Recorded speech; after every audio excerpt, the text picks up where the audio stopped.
There's a saying in Zen Buddhism, the lines of the hills, are they not the pure body of the Buddha? At first, it seems a strange thing to say, but like a lot of things, it seems paradoxical in Zen. When you look more deeply, you realize that really is true. We are interconnected, and at a deep level, we are one with the earth in all its forms, the rivers, the mountains, the sea, the forests, and the stars above. They are all part of the one cosmos, one system. Alan Watts once said, it's a taboo to know who you are. And in some sense, this channel is maybe a taboo. Finding out who you really are, when we do find out, can be quite surprising, somewhat shocking to some. For example, when you look into the interconnectedness of being,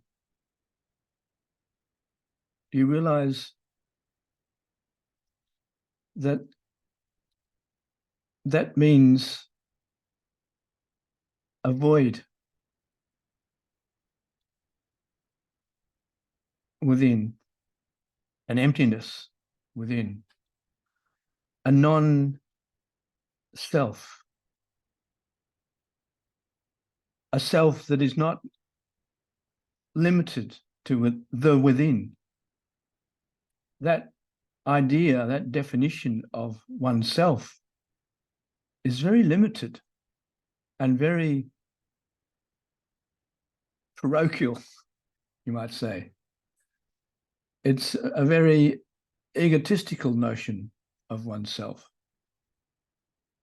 And beyond the ego is where the deeper sensibilities, the more grounded sensibility of one's being.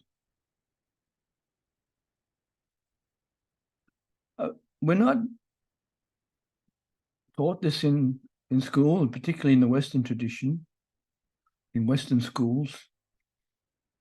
In the post-war era, at least, it may be something that is more accessible now and in the future, in a growing sense, as we identify more with the earth, as we move into an era of what's called eco-civilizational development. And in that eco-civilization, in those eco-civilizations, those civilizations that integrate the ecosystem into their society, into their economics, into their education, into their psychology, into their consciousness. In those eco-civilizations, the sense of self is shifted towards an echo self, or you might say a Gaian sense of self, or a Gaia self. In other words, it's a self that seems like a taboo to even say it, because unless one is beyond a limited view of oneself, to say such a thing can smack of vanity, egotism, and all that, which is not what it is at all. It's a a new way of viewing things, seeing with a different framework, seeing reality more clearly, more holistically, more interconnectedly. And in that seeing of that reality, one is real.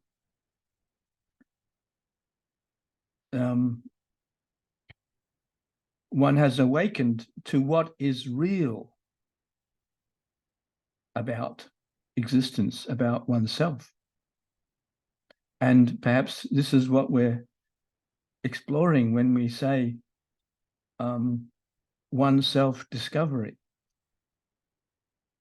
Because again, in Buddhism, but also in other traditions, we have to learn to live with paradox. Because on the one hand, yes, there is this oneness, this unity, this non-duality, this non-division, this non-separation between the inner and the outer. It's an unbounded view of things. And when there's no boundary, then it's inclusive. It includes all things. And when that is the self that we're referring to, that is different to the normal, conditioned, limited self. And so it's a journey of self-discovery. And you can't jump the queue. It's you can't get there from here. As a Buddhist coach, Marshall Goldsmith, I think his name is, wrote a book, What Got You Here Won't Get You There. The consciousness which got you here will not get you beyond that. Albert Einstein once said, in order to solve a problem, you have to go beyond the thinking of the problem itself. You have to see deeply into the problem with a consciousness which is beyond what got you into the problem in the first place. And so it is this journey of paradox. And resolving that paradox is like answering the koan that's given to a student by a Zen master, grappling with the paradox until it unravels itself and you're free of the constraint or of the question of the problem. And in this journey of discovering oneself, we'll be speaking to people who have been on that journey, who have grappled with these paradoxes and also the challenges that we all share, that we all suffer. This is the message from Buddha, is that, and also modern psychology, acceptance and commitment therapy, is we all suffer.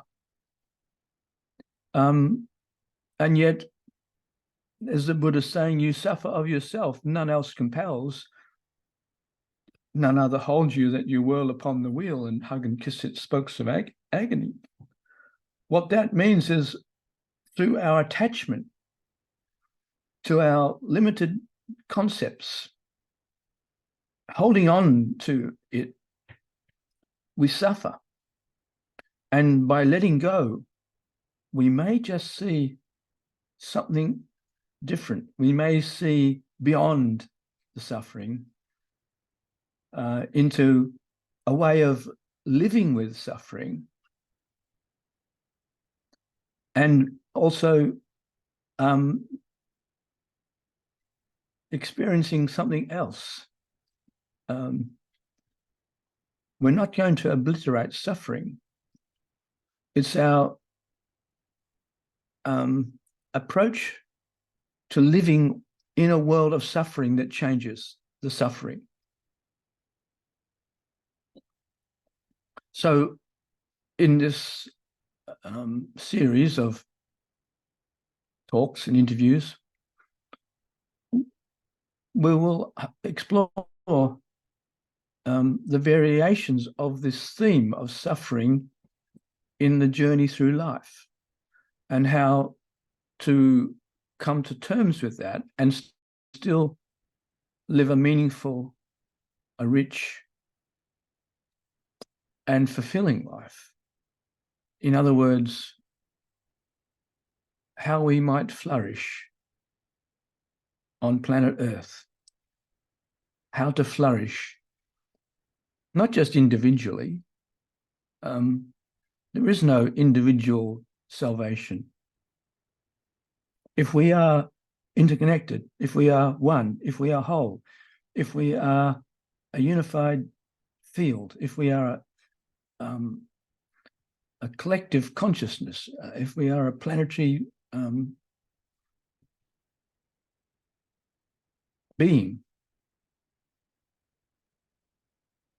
as Krishnamurti once said, I am the world and the world is me, and the world is in a poor state at the moment. And when we see suffering, when we see trauma, it's a human response. The Good Samaritan is a humanized being, is a natural,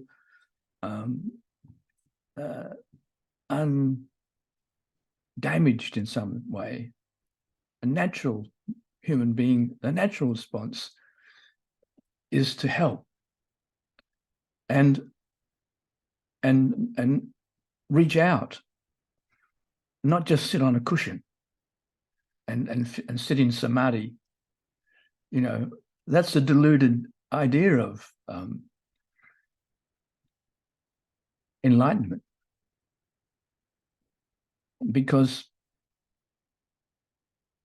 waking up is, as Ken Wilber said, maybe precedes or goes along with showing up. In other words, doing the work, doing the Dharma.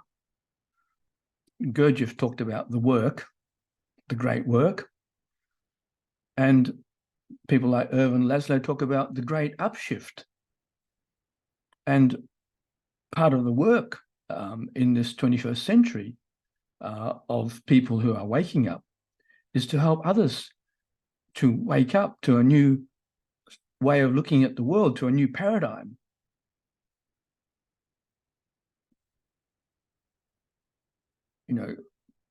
A new paradigm means a new way of relating to the world and to each other.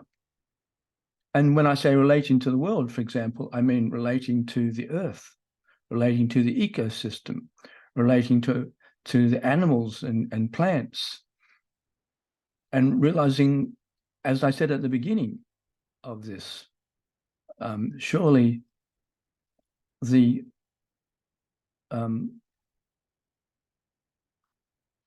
hills and the valleys are nothing other than the pure body of the Buddha.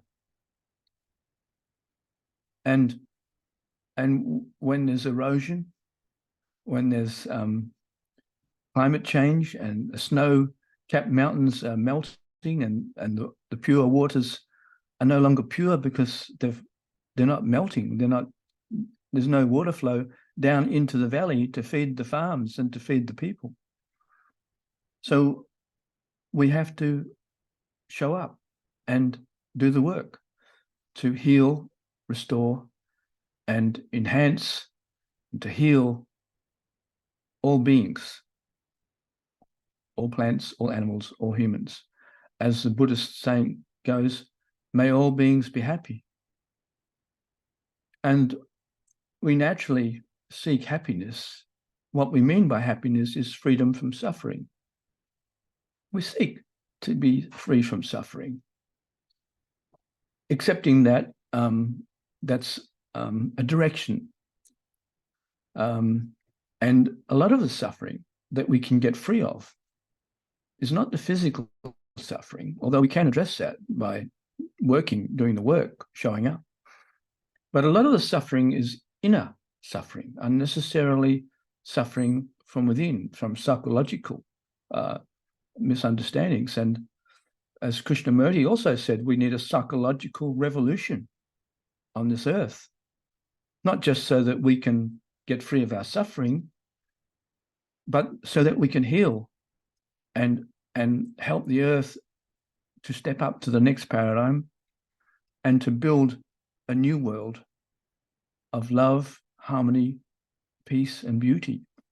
And in that sense, that's another idea for this program, is to help us to find ways to get to that state.